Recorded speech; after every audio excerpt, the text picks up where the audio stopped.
Welcome to G2 focus TV. రాజీనామాలు చేసి ఎవరైతే వైసీపీకి పనిచేస్తారో వారే తమ వాలంటీర్లు అంటూ టెక్కలి వైసీపీ అభ్యర్థి దువ్వాడ శ్రీనివాస్ వివాదాస్పద వ్యాఖ్యలు చేశారు. ఎవరైతే వైసీపీ కండువా కప్పుకొని పనిచేస్తారో వాళ్లే జూన్లో మళ్లీ కొనసాగుతారు. రిజైన్ చేయని వాళ్లు మనకి పని చేయరని అర్థం.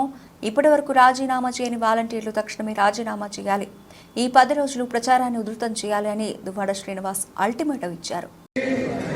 కండువా వేసుకోలేదని, రాజీనామా చేయలేదని ఏ వాలంటీర్ దగ్గర నుంచి రిపోర్ట్ వస్తే ఆ వాలంటీర్ 5వ తారీఖు నుంచి ఉండడు. అప్పుడు మీరు చెప్పినా మేము వినము.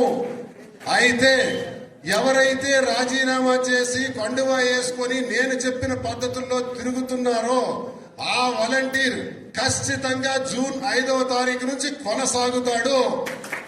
ఆ వాలంటీర్ జూన్ 5వ తారీఖు నుంచి కొనసాగుతాడు. ఇది క్లారిటీ. ఇంకెవరైనా కానీ రాజీనామా చేయలేదంటే వాళ్ళు మనకు పని చేయరు అని అర్థం.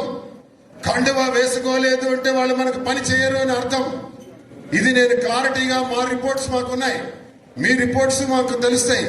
కాబట్టి అది ఎవరైతే రాజీనామా చేయలేదో వాళ్ళ మీద మేము కనీసం అంటే కనీసం దృష్టి పెట్టే ప్రసక్తే లేదని సందర్భంగా తెలియజేస్తున్నాను. అదొకటి మెయింటైన్ చేయాలి ఇమీడియట్ గా. ఈ రోజుకే ఇంకా బ్యాలెన్స్ వాలంటీర్లు ఎవరైతే ఉన్నారో ఈ రోజే రాజీనామా చేయండి. లేదా రేపు 3వ తారీఖు నాటికి ఇంకా ఏ వాలంటీర్ అయినా కానీ రాజీనామా చేయలేదని మాకు తెలిస్తే మాకు అక్కర్లేదా వాలంటీర్, వాళ్ళతో పని కూడా లేదు. ఇంకొకటి వస్తాడు, అదే ప్లేస్ లో మరొకటి వస్తాడు, పెట్టుకోండి. ఈ 10 రోజులు పని చేయమనండి. ఈ 10 రోజులు ఎవరైతే పని చేస్తాడో అతనే మన వాలంటీర్, అతనికే పెడతాం. ఇది మీకు స్పష్టంగా తెలియజేస్తున్నాను. మీరు ప్రతి గడపకు కూడా వెళ్లి ప్రచారాన్ని ఉధృతం చేయాలని కోరుతున్నాను. అయిపోయింది, మన తిరుగులు అన్ని అయిపోయినాయి. ఇక్కడి నుంచి మీరు ఎక్కడ ప్రచారంలో కూడా తగ్గకూడదని తెలియజేస్తున్నాను.